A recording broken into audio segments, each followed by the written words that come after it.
The opinions expressed are those of the participants and do not necessarily reflect the official positions of the sponsors, advertisers, or presenters. Advertising does not imply endorsement by the sponsors and presenters. Hey guys, and welcome back to the Lighting Controls Podcast. We have another fantastic guest for you today, but before we jump into the conversation, let me take a minute to remind everyone today's episode is presented by the LCA, the Lighting Controls Association, and also Light Fair. May 4th through 8th, it is right around the corner, and we will see you guys there. And it's financially supported by the National Association of Innovative Lighting Distributors, or NAILD. Check out our website, lightingcontrolspodcast.com. Got all of our episodes, a lot of other stuff, including information about the new NAILD LSC Lighting Specialist in Controls certification. Check it out if you want to learn more about lighting controls and step it up in your career. But also, huge shout out to our sponsor for this episode, which we could not do this without, MaxLight and their CMax platform. Check it out at maxlite.com/CMax. It's a really great platform that is really worth checking out if you're unfamiliar with it. They've really put a lot of effort and engineering and ingenuity into this program. We had Umesh, who's part of their development team, talking about it on an episode. He explained how they have this patented USB-C technology that allows you to plug and play your lighting controls with MaxLight lighting fixtures. So it's really easy to implement for those projects that you need quick and easy and simple solutions for your lighting and lighting controls. But they have 4 tiers, so it can go from the simplest to the most advanced lighting controls capabilities. So it's really worth checking it out if you're unfamiliar. maxlite.com/CMax. But until then, let's get into the conversation here. So Sam is our guest today. Sam, do you mind just giving us a quick breakdown on who you are and what you do? Hi, of course. My name is Sam Updike. I am the owner and sole proprietor of At Full Lighting.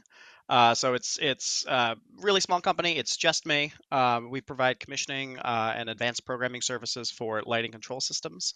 I specialize primarily in DMX systems and large-scale networked, either SACN or ArtNet systems. Primarily, I work with ETC Mosaic and Pharos controllers, but I do a lot with ETC Paradigm as well. That's basically what I do in a nutshell. I think that's the shortest intro we've had on this show so far. There we go. Love it. Very short and concise. All right, that's the episode, everybody. Okay, we're good. All right, we're done. No, but no, I mean, it's. I think that's really interesting that you're so focused on very specific technologies. You're not diversifying to a wider range, and so I'm curious, why that decision, if it was an intentional decision or if it's sort of something you just kind of fell into, or what's so a little bit of both, and I tend to focus more on. And when I very first started in this industry, I absolutely hated the term Architainment, but now I've come to love it. Way more Architainment and themed environments. I've done my handful of office buildings. I've done my handful of schools. I still tend to do kind of those more small scale commercial installations, but I find where I really shine is the kind of larger, exterior building facades, bridges, theme parky kind of things where, you really do need a very discrete, distinct level of control. Taking more of the theatrical technologies that a lot of people, grew up with doing in high school and college and applying that more to the architectural world. So I find that my niche, I kind of fell into coming from theater, which I think a lot of people, got their start in, and especially this side of the industry. Yeah. I'm done with Tech Week. I've sat through every Tech Week. I'm over it. I've done the Q to Qs. Yes, we're still holding for sound. I understand. All right. I want to stop you because these are terms that nobody in this industry who is not in theater understands, and I just want to help them understand the world that all 3 of us have come from. So, what is Tech Week, first of all? Tech Week is normally the week, 2 weeks before shows start, where you have lighting, sound, costuming, scenic, projections, everyone in the theater at the same time working on the show from start to finish. So you know, go through the first couple lines of a play, and then sound needs to work on something. So everyone sits there and waits for sound to figure their thing out. And then you go through another couple lines, and you get to the next light cue. So everyone's got to wait and sit there for lighting to get the thing ready to go. And they're just brutal 12, 14, 16-hour days. And it's so far is the best thing the theater community has figured out. This is how we put up a show. Right. And there's only so much work that can happen with all the design teams independently until everyone just has to be in the same room at the same time, rehearsing and doing the show over and over and over and layering in the tech elements. Which, you know, when you're 20, 25 in college is great, and it's you know, a fun time, if you will. But when you're 35 with, you know, kids and dogs, yeah, I'd rather be home on my weekends, you know. Yeah. My sympathy to the career lighting designers on Broadway who have to do this day in, day out.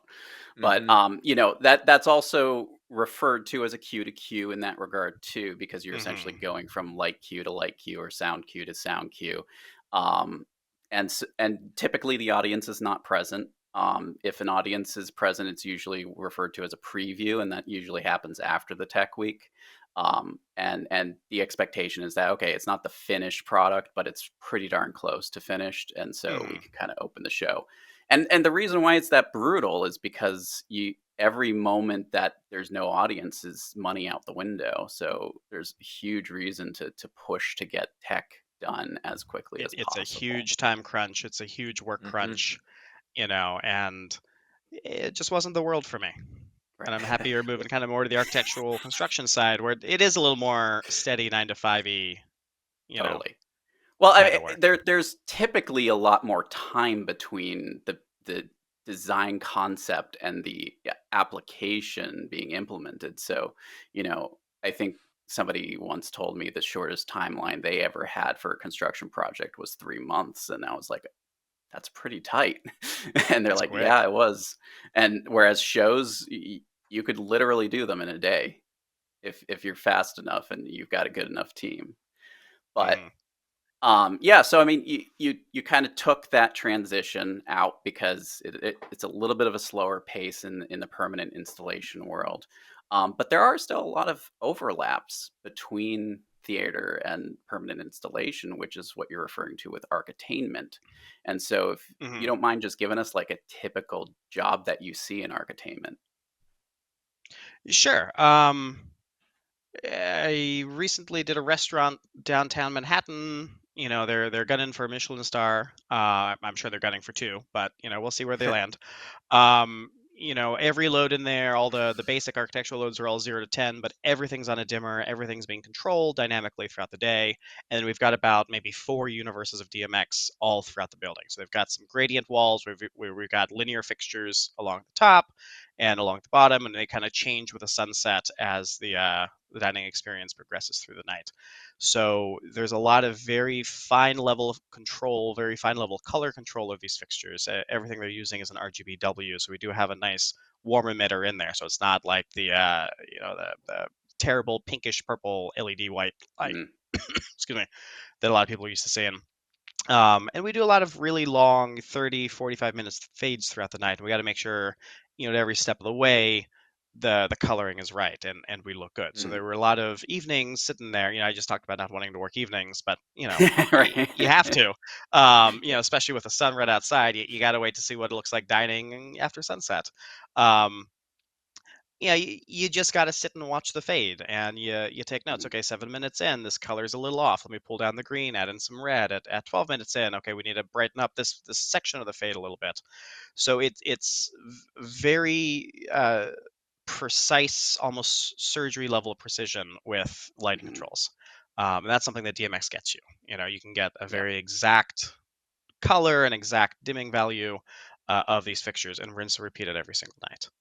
Um, And I mean, you know, from that perspective, I mean, a lot of people don't fully understand or appreciate what DMX is, and so, do you mind just unpacking a little bit about why DMX is much more precise than the alternatives? Of course. It is a digital streaming signal. So, unlike a 0 to 10 volt, that, you know, depending on the distance of your 0 to 10 volt cable, your actual precise dimming value might be a little different from fixture to fixture. Hmm. Due You to know, due to we get the impedance on the line. Yep, due to impedance on the line, or voltage drop as it runs further. Right. Um, DMX gets you that exact number at the far end. If you say I'm going to dim you to 52%, the light gets 52%. Mhm. You can also carry a lot more information down that line. So you have 30 fixtures that are all, we're going to say RGBW. So each fixture has a red, a green, a blue, and a white emitter on the inside. You can send a unique value for every color to every fixture down that line. So we can start all the way on the right side with a nice pale lavender and end all the way on the far side with a deep saturate red. And every fixture down the line gets a unique color value for each Mhm. one of their emitters. Um, and it's a streaming signal. So unlike anything that's maybe Bluetooth or more command driven, one of those other protocols, if a fixture misses a command, it's going to get it again, a 30th or a 40th of a second later. Right. So you can send these nice long extrapolated fades using these command protocols, and everything stays in sync. Now, one of the downsides to this, because I'm sure that's going to be the next question, is the wiring for these fixtures has to be very exact. It's not like 0 to 10 where you can just daisy chain everything down the line. You have to get every wire in the right spot, and then you have to address these fixtures, which hopefully they have what's called RDM, which allows for a programmer or someone on site to use a tool to address these. Uh, but not all fixtures use this. So some fixtures you have to set dip switches at the physical fixture themselves. Some switches, some fixtures you need, a little proprietary device. It's still a little bit of a wild west out there in the architectural market. So you Um, mentioned, the you mentioned like the longer fades. And so curious, we have a lot of conversations, just starting from the design perspective. We'll get into some of the wiring and stuff, but starting from the design end, we have a lot of conversations about being how it can be difficult to sometimes approach the client because you don't always have a direct path to the client. But at least I found, I'm curious how it is for you with architainment projects. There seems to be more of direct access to the client just because there's not a lot of other people necessarily in that chain. So when you start having those conversations about those sort of design choices and those really long fades, how does that go with the owner? And then to follow that up, do you find that you're your own worst enemy when you get into the actual control and color and those little minutia tweaks that no one else might notice except yourself? um, so yes is the answer. Very often I find myself working either directly with the owner or the end user, or the management team that's in charge of the restaurant, the structure, the bridge, whatever it ends up being. Um, or they've engaged the services of a lighting designer who's going to be setting all this, and it's less about making sure you follow the local code and we got sensors by all the windows, but it's more about, okay, here's the aesthetic of the environment, here's what we want everything to look like when you're in this space, a themed environment. We need to figure out what the theme is together. um, and very often I find myself having conversations of, okay, so what do you want, what are you expecting out of your control system, ideally weeks, if not months ahead of time, so I can kind of prep everything and build it in that direction. So when we're on site, all I have to do is edit the actual values or the actual colors. Everything under the hood is already built and ready to go.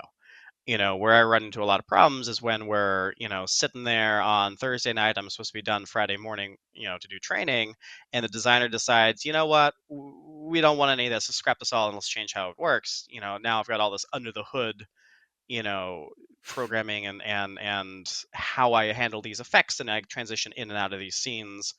Suddenly it all gets changed. um, Mhm.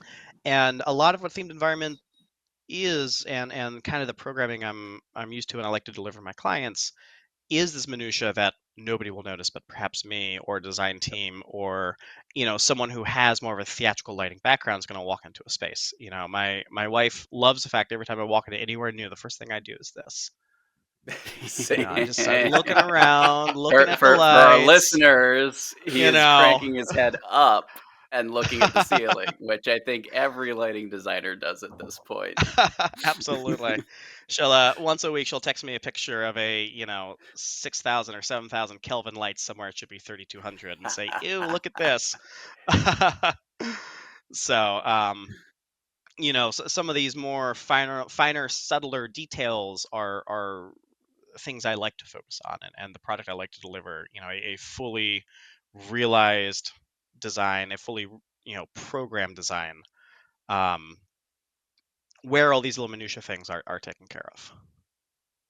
Well, and so let's my question, my follow-up question was not actually what's the drawback. My follow-up question was actually going to be about the hardware used to program, because due to the fact that it's a streaming protocol, you're no longer leaning on the drivers to do much of the processing power.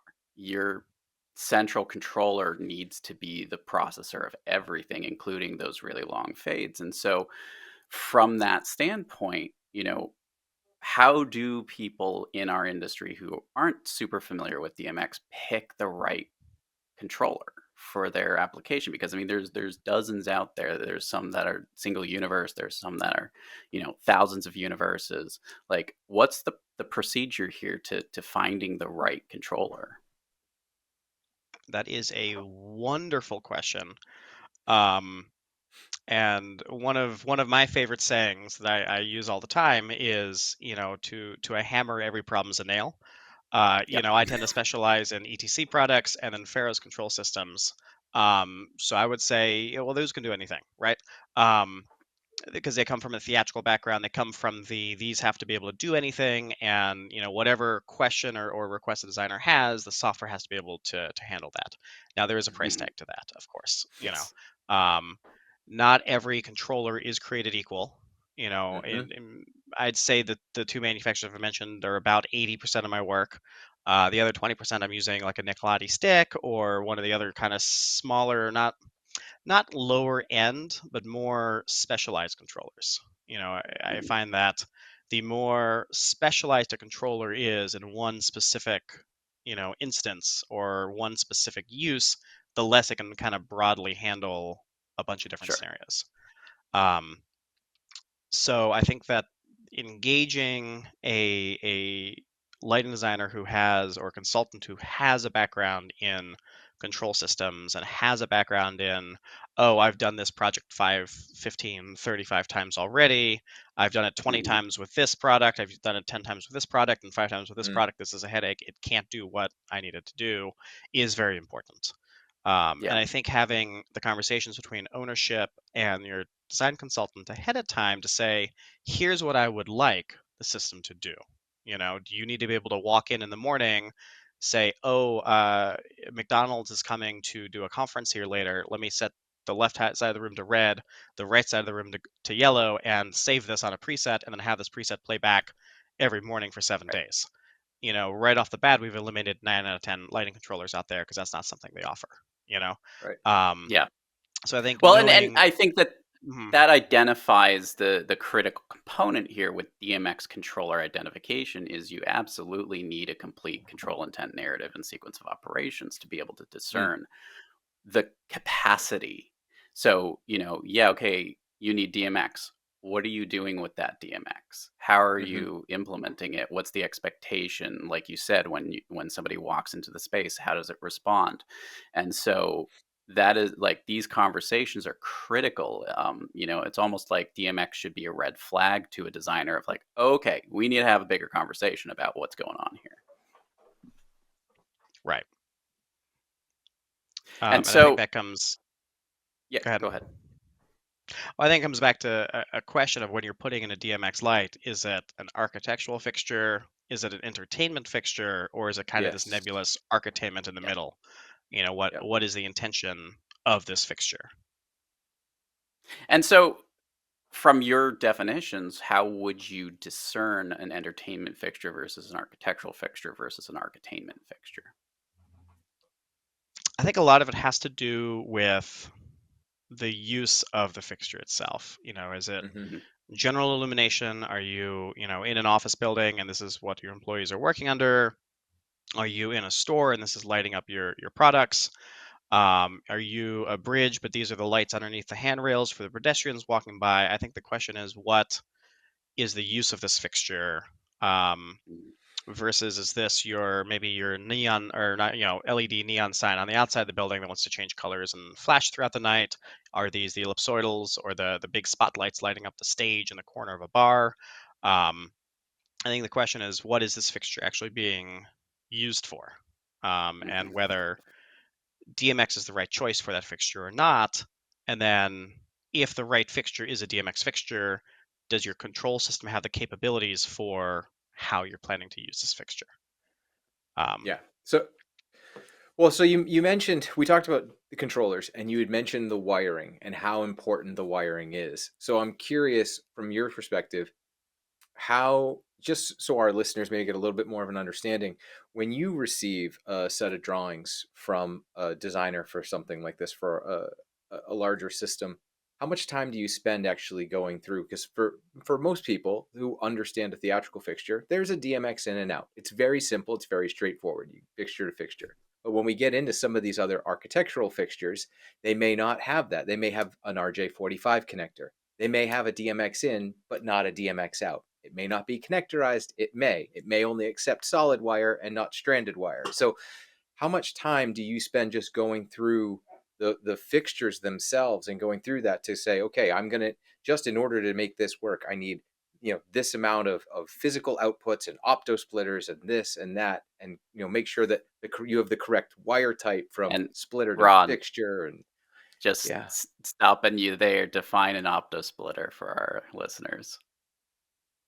you want me to do it, or do you want Sam to do it? Yes. No, well, you're the one who used the word, so you define That's it. fair. Go for it, Ron. All right, so that's fair. So an opto splitter is a device that takes that DMX, digital signal in, and essentially optically splits that signal to multiple outputs. And you can have it can be 2 outputs, it could be 4, 8, 12, whatever.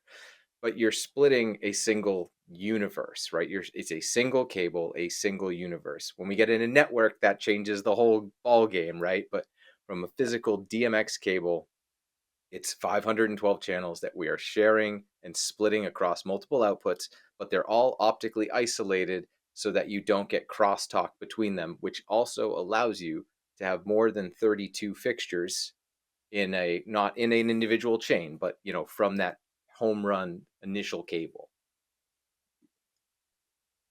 Yep, spot on. Now Sam can take over. So spot on. You talked about the two biggies. Is with DMX wiring, there are a lot of rules. You mentioned 32 devices on the DMX chain.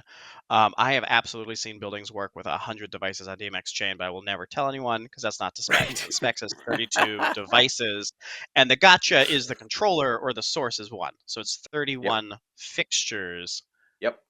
31 fixtures, 32 devices in total. And you can't split, you can't Y, you don't loop back, it has to be daisy chain, stop, end of story. That's different from Dolly, that's different from 0 to 10. And I often find installers have, especially installers that have never installed a DMX architectural system before, have a lot of problems not asking the right questions ahead of time. So an opto splitter will take the control signal going out to the fixtures and split it so you've got, maybe let's say 10 home runs with 10 fixtures on each one. It'll split that signal that allows you to still talk to each individual fixture as a daisy chain. And the reason we optically split this rather than electrically split this is some to do with the crosstalk between the various lines. But when we talk about a DMX system, you've got your front end controller, which is the big expensive computer where all your programming and all your processing and all of your scenes are saved, right? It's one device that's telling everybody what to do. There's no real information stored on the drivers. There's no real information stored on the devices. Well, let's say this is a $30,000 computer and an installer wires up the DMX cable to 120. You're going to blow up your computer. The reason these are optically isolated is maybe you've blown up this port at your opto splitter, but that's a $200, $300 fix, not a $30,000. We got to overnight this because this controller goes down. Programming has stopped. We can no longer continue the startup process. So Right, I think there's a that- lot of. Go ahead. There's a lot of extra thought processes goes into designing a DMX system to match your lights, including how do we get the data to all these lights, how are lights going to be wired, how many DMX home runs am I expecting into my system or my control rack or my DIN enclosure, and how am I going to split that in a way that still keeps with DMX rules. Right. And the other thing here is, I think with entertainment versus permanent installation, the other component there is temporary versus permanent, which is, Yeah. with opto splitters designed for like road shows, you do absolutely have that like swap out functionality in mind, because it's like, okay, we busted up one of these ports, we need to swap it out when the show's dark and on the road. Um, Whereas permanent installation, it's like you wire it up once and that's it. And okay, maybe the installer wired it up wrong, but and there's other safeguards in place for that, but it's not like you can just hot swap ports. You have to actually go in and tear apart the devices. So from a luminaire standpoint as well, that it's the same kind of mentality. That's why there's XLR cables as opposed to hardwire solid copper core. Um, but the other thing here is, the one of the phrases I love about DMX is it works until it doesn't. Yeah. And that means a lot, because like I've heard stories about people running DMX over coat hanger wire and like it working, but it's like, yeah, that'll keep working until one day it doesn't work anymore for some reason. And then what do you do? And so from a permanent installation standpoint, it's actually even more prescient to make sure that you have the right cables installed and the right wiring installed, because yeah, it could certainly work for like a year and then suddenly Hmm. it goes haywire and you cannot fix it until you rip that wire out and replace it. So, going into this sort of thought process, there is a reason why people from the theater world get so like focused when somebody says DMX, because it's fussy. Um, but on that same end, what from your perspective, what else do you think is the reason we're seeing DMX so strongly being brought into the architectural world? I think that it's the capabilities on the far end. Yeah. Hmm. What we are able to do with the lights is a lot more. And then as we kind of go into true color changing RGB, RGBW, RGBA, Hmm. red, green, blue, white, or amber, or all five. People are adding in lime these days. As Hmm. we get into these multi-color fixtures, it really becomes a much better product. We see a Hmm. lot of architectural fixtures that are color changing with color temperature. So warm white on one end, cool white on the other end, and that's okay using 0 to 10. You got power going to your fixture, two 0 to 10 volt wires for the dimming, and two 0 to 10 volt wires for the color temperature, whether you're warm or cool or somewhere in the middle, and that's okay for those devices. Um, Thankfully, I've never seen a fixture that's RGB using 0 to 10, but I've heard of them. Um, I used a fixture many, many, many years ago that was a fiber optic emitter that used 0 to 10 for the Interesting. intensity and a color wheel on the inside. So it's Yep. a physical wheel, and think of it as a painter's palette, except it's Mm. clear pieces of glass, dichroic glass. So when you want to add in, make this light from the default red, or excuse me, the default white, if you want to make it red, you spin this wheel so that the red piece of glass is in front of the light. You want to make it green, you spin the wheel till you get to the green piece of glass. Um, and they had 20 slots or 18 slots, whatever Mm. it was. A 0.5 volt difference changed the color. And the fixture was probably 175 feet away from my controller. And we would see that voltage drop and the impedance kind of affect this. And we had 10 of these fixtures in a row. I would say, okay, everything go to green. And, of the 10 fixtures, 7 would go to green. These 2 would go to red. This one would go to purple because that's on the far end. And it was just a nightmare. Yeah. So No, so and sending that digital signal, I say go to green, they all go to green. Yep. right, right, and that's definitely one of the major factors there. And one of the factors that you didn't mention, but is a benefit over other things like 0 to 10 volt is also distance. Yeah. DMX can travel much longer distances over their cables than 0 to 10 volt or other similar types of signals. Command-based signals do have a different structure and can sometimes go further distances, but with this streaming precision, you know, and Mhm. additionally, with this voltage drop mindset, you basically had to fine tune each of those fixtures to be able to jump to the right color, as opposed to knowing that, okay, if I send this signal out, they're all going to go to the same color. Yep, you got it. And so, you know, what are the so now's my question, like what are the barriers to more widespread adoption of DMX in the permanent installation world? Um, I begrudgingly like that a lot of architectural fixtures and manufacturers have gone with RJ45 as Hmm. a connector head. The traditional 5-pin XLR we see in the theatrical world. For anyone that is unfamiliar, it's basically a microphone cable, except there's 5 pins on the inside rather than 3. Because I like to say we're two better.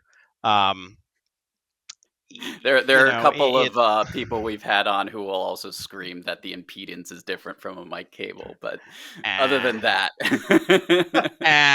it's fine. Plug it in. Um, I think a lot of the barriers are, from an installation point of view, your wiring does have to be a lot more exact and a lot more, precise as you're the installer. You have to know your cable path ahead of time.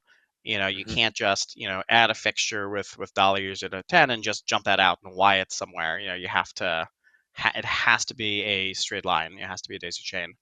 Um, the controllers are probably a little more expensive. I don't really sell equipment, I don't sell gear, so I don't know the exact price of things, but I can probably guarantee they're a little more expensive. And then Mhm. you need, depending on the system, to engage services of someone like me to come in and make it work the way you want it to work. um, so it depends on what your system or use case is. And Mhm. a scope gap I very often find on almost every project is who's addressing the fixtures themselves. Most of Yeah. my work I'm coming in either Yep. through the control system manufacturer, or I'm coming in through the dealer or integrator that sold the control system but didn't sell the fixtures. And sometimes the integrator will pick up that scope to say, hey, you've got 2,000 fixtures in this casino. Someone's got to address them. I can do it for this much. But very Mm. often I show up at a job site and everything's addressed to one, and very Dolly like, okay, they're all going to do the same thing until somebody goes through and addresses them. And if it's 4 fixtures, it's not even a discussion. I'm probably just going to do it. If it's Yep. 2,000 fixtures, that's a much larger discussion of, all right, this is a couple days worth of work. What is the control intent?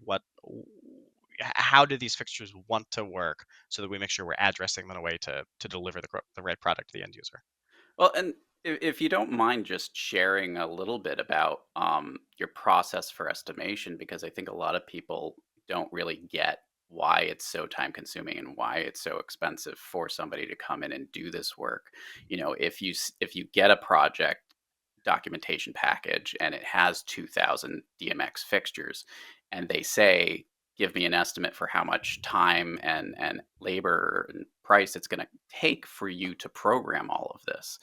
Do you have rules of thumb? Do you have procedures that you follow, or is it really based on the project? That's a great question. It's based on quite a few different things, and I think the first thing I need to know is, how are these fixtures laid out? Hmm. There's a bridge up in Montreal I did a few years back that has 6,000 fixtures on the side of the bridge. It's all in a single line, right? There's only so much I can do effect wise. I can make a chase from left to right or right to left, and I can pick some colors. But ultimately, the configuration of that was relatively simple, because I make one fixture and I Hmm. say copy that 6,000 times. There's a building in Vegas I did that had little pucks all along the side on very artistic places, and they're scattered all over, and there is no really predefined uh, pattern to them. And it was 30 universes, so 1,000 or so, 2,000 or so Mhm. fixtures. I'm blanking on the exact number, but it was a lot of clicking and dragging to build my pixel map and set everything up correctly. Because there was no way to get that information into the programming quickly. Um, Mhm. so some of it is based off of how are the fixtures laid out.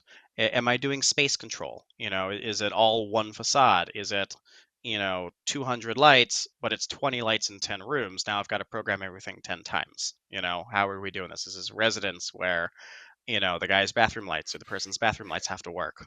you know Right. um, so I think some of it has to do with how long does it take me to set up the file and set up the system in a way that I can quickly add and remove things. Mhm. Once the primary pixel map or the layout is built, making it do a rainbow is pretty easy. I click and drag a rainbow and off we go. you know but it's taking that time on the front end to build the file in a way that the system is ready and capable of anything you throw at it. Mhm. And then it's a question of how many effects are they looking for? Is it, do they just go red, white, and blue on July 4th, or do they have 80 holidays they want to accomplish throughout the year? And what's the complexity? Are we green on St. Patrick's Day? That's pretty quick. Build a new queue, make all my lights green, save. Or do we want to say start in green St. Patrick's Day and add in some orange and white because those are the Irish flag colors, and then every hour we sparkle, and then every third hour we do a chase instead. It's what is the complexity behind each individual preset, and that's something that just kind of takes time, and having done it 30, Yeah. 40, 50 times before to kind of know. um, Yeah. and And very I mean, often I I have can. clients that No, mhm. go ahead. Very often I have clients that have no idea what they want. We're looking Yeah. at the building for the final sign off, and they say, "So what can it do?" Um, Yeah. so I keep a list of about 40 holidays, in an Excel file that I send out people ahead of time. Like, hey, look, here's what I've seen other people do. Christmas, I normally see, green and red. It's July 4th, excuse me, December 25th. Sometimes it's December 24th and 25th. July 4th is red, white, and blue. New York City Pride is the end of June. Pride Month is beginning of June.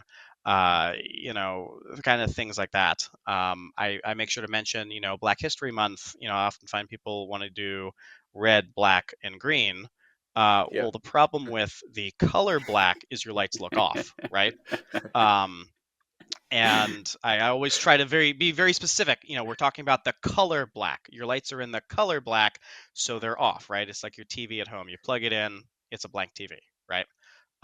So I try to coach people ahead of time of what they're looking for. Mhm. There is no such thing as a silver light, but I can give you light blue. Um, Mhm. and it's talking through, the end users of, okay, here's what it can do. What would you like it to do, kind of thing. Yeah, and Um, I can certainly add to that from the scope gap side of things, right? I mean, we see it all the time. Is you have these fixtures are typically supplied, especially in the architectural world, by the electrician, right? So if they're supplied by the electrician and installed by the electrician, now you get into, let's just say it's house lights in the theater, or it's house lights over the restaurant, right? If the electrician installed them all and wired them, did who was wiring them? What was it one of the apprentices? Are they wired correctly? How many are there? Are the fixtures RDM compatible? And even if they are RDM compatible, doesn't mean it's going to work right, right? Did the end of the DMX run get terminated? Like when you look at that bill of materials and you have to try and put a number to that, especially when it's a scope gap, unfortunately, there's a lot of times we, like you mentioned, we carry it as an alternate because it's like, well, I don't want to carry it in my base package and then be this much higher than the next guy. But like you mentioned, the Vegas project, odds are those nodes were installed by an integrator. You have much more information and knowledge going, okay, they know what they're doing. There is a much higher likelihood that this is going to be wired and installed properly. So even if I have to address them, it should only take X time versus I now have to worry about getting in a lift to go to this fixture to check that DMX wiring that electrician did because for some reason this run of lights doesn't work and no one knows why. And now it just becomes a real headache. So you always have to kind of buffer in those extra days. And unfortunately, when people ask why some of these projects are so expensive, these are the types of things that you have to look at and consider based on path to market, right? That unfortunately is just part of what it is. And it can be a challenge, especially for someone like you, Sam, when you show up on site and you have no idea what was or wasn't done based on the information you're given. So it can be a real challenge at times.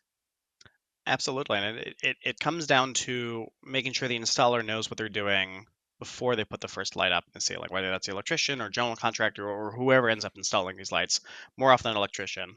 I've got a story about a office building here in Manhattan that did 2 floors. The first floor was 600 DMX lights. They were using it as general illumination. And the foreman was absolutely phenomenal. One of the very few cases Mm. where I showed up to a system and everything worked. And I think the 2 lights didn't work. The guy had notes saying, okay, I know this one doesn't work. Here's why. I got another one in order. That one over there doesn't work. Here's why. I got another one coming. Um, and it was flawless. It was phenomenal. It's one of the few times I could sit down, plug in, upload my programming, and it just started working. It was great. And then when they went to go to the second floor, uh, the contractor fell behind. They were behind schedule. They brought in 20 guys over the weekend just to bang it all out, and it was just atrocious. Nothing was wired correctly. There were Ys in the DMX everywhere. It was weeks of tracing down cables through the ceilings to see where things have gone. Why isn't this one working over here? Well, that was working. Now it's not. Oh, somebody nudged this thing over here. And the contractor made the deadline, but they didn't. They on Yeah. paper made the Mhm. deadline. Like, look, the lights are installed. And then, they had to spend way more time and money going back, losing face in front of the client, saying, oh, well, we got to get a ladder up, and every day it's a battle because the installer doesn't want it to be an installation issue, right? It's programming. Yeah, it's Yeah. flashing and flickering like that. That's programming, and the answer is, that takes a lot of extra work on my behalf to make it flash and flicker like that. That's if all the lights are green but that one's blue over there, I have to actually in my programming say, what, light number 200, let's make that blue. You know, you know, so it's never okay, it's not never a programming issue, but it's rarely a programming issue. But I'm always the one having to prove that it's not, right? And I Yep. get it, Right. and I like when it is a programming issue, right? That's my favorite kind of problems because I can solve those, right? I plug in my laptop, I bash away my keyboard for a little bit, and it's fixed. Everyone's happy. Nobody's going up on the lift. Nobody's re-engaging on the site. It's a very nice issue to fix. Um, Right. Well, but and additionally, if it's a hardware issue, you might be able to fix it with programming, but you don't fully understand what the issue is, and so you might Right. be actually setting yourself up for even worse failure down the road because why is it blue? Why is that one not blue and everything else is blue? Well, what if that, part of the emitter chip is busted and therefore you don't have blue? Well, you can't fix that with programming regardless. right. Yeah, Right. There's no amount of programming that can fix missing blue, right? And if right. if a red, green, blue fixture is wired up red, blue, green, yes, Yep. I can fix that in programming. If you got 200 fixtures and these 4 fixtures were wired backwards, I can fix that in programming. But that means for me, every time I go to make a new scene, let's say we want them to be, a magenta light that uses red Yep. and blue, I make all 200 lights magenta. These 4 are now the wrong color. I've got to select these 4 lights and flip them. So, we're going to Mhm. fix the wiring once, or Yep. every single time I make a change in programming, I have to account for these 4 lights. Is it Mhm. 30 seconds here, 2 minutes there, but that's going to add up long term Right. for the system. So I Totally. Well, can absolutely band-aid a lot of things in programming, but I'd rather not. That's right, not a right, not a great exactly. product to deliver. But so we're almost out of time here, so I just kind of want to wrap up what we talked about here because it's really interesting stuff. You know, even though your self-description was very brief, there's almost it's almost like the tip of an iceberg. There's so much going on with those systems, with that very narrow grouping of tasks that are essential to highly effective lighting controls options, especially when it comes to architainment. I mean, to be able to go from an idea to coming up, like seeing that idea come to reality, really does depend on the complexity of it. And so, yeah, okay, fine. A simple static white light fixture in a room, not a huge amount of thought needs to go through that. Okay, what protocol is it using to dim and all that stuff? This simple stuff. But when you start expanding that and start getting into color changing and start getting into programming multiple scenes and addressing every single fixture, you really do need somebody to kind of hold the hand of the group and say, okay, I've done this before. Let me Yeah. help you along the way and make sure that this happens the way you want it to happen. And should anything go awry, I'll be there to help you identify what happened and resolve the issue to the best of my ability. But it's because of the complexities required. You don't need DMX for every single project out there. You need DMX when you need precision. You need that really well done color changing experience, or that media experience, something fancy that really requires something. DMX certainly has simple options out there, and the controller itself will be sort of the data of what you can do. So if you're using a really small form factor touchscreen device that has a single universe of DMX and that's it, and it's just you touch the color wheel and it changes to that color and that's it. Okay, your programming capabilities are limited, but if that's what the client wants, great. You know, you don't really need to do a huge amount of work there, but as it grows in complexity and as that control intent narrative starts talking about more and more fantastical things, that's really, the flag to say, okay, we need somebody who knows how to do this and knows what they're doing and can make sure that from beginning to end, this is done correctly. Not just the documentation, but also, what is purchased, what is delivered, what's installed, how is it programmed. All of those questions need to be answered throughout the process and not at the last second, because like you said, if everything's installed, but then that's when you start realizing you needed to change something, you're way too late, and it's going to be so much more expensive and complicated than if you had just made the correct decision from the outset. Absolutely. Did Yeah, I miss Sam, anything in there? no, Nope, I think you're totally right there. A lot of how I describe my job is, the artist has his grand vision of what they want the lights to do, and then yep, I choose the right paintbrush, I pick up and I mix the right colors, and I paint what they're asking for. And it's very much a process to go from the artistic design level intent to make all the computers and all the lights do the right thing. And I kind of help bridge that gap between the two worlds. yeah. Sam, thank you so much for your time today. It was a great conversation, and we do this every time we talk about DMX. Unfortunately, I think we tend to scare people, and it's never our intent. I think we just try to make sure, like, control systems are complicated enough as it is to begin with, and then when you add DMX, it just adds that extra layer of complexity that really requires. And you look, we say it all the time. Have a controls designer on your projects, right?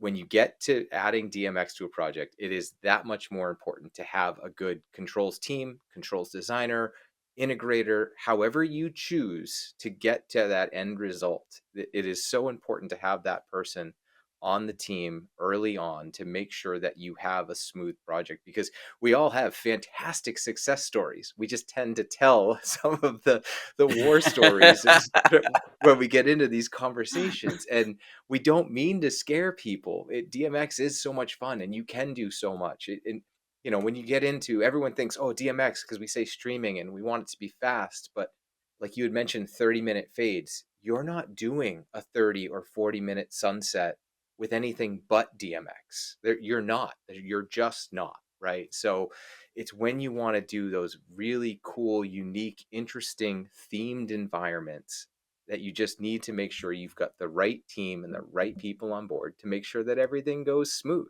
So, Sam, thank you for your time. Hopefully, we didn't scare everybody away from DMX 512 again. Really appreciate everything. I will take a minute and just close us out and remind everyone, Today's episode is presented by the LCA, the Lighting Controls Association, and Light Fair. May 4th through 8th, we will see you guys there. And it's financially supported by the National Association of Innovative Lighting Distributors, or NAILD. Check out our website, lightingcontrolspodcast.com. Got all of our episodes and a whole lot more, including information about the NAILD LSC certification. DMX is unfortunately not on the menu for that educational track, but maybe in the future we'll have something for DMX. But it's definitely worth checking out if you want to step up your career when it comes to lighting controls. Also, huge shout out to our sponsor for this episode. We could not do this without them. Maxlight, maxlite.com/CMAX. That is where you will find out information about their CMAX lighting controls platform. Also, not a DMX platform, but a really good, easy solution for your lighting controls projects in the future with static white or tunable white applications. They really have a great array of options for you. Worth considering. Check it out. maxlite.com/CMAX. But until then, thank you for joining us. And Sam, thank you so much. This was an awesome conversation.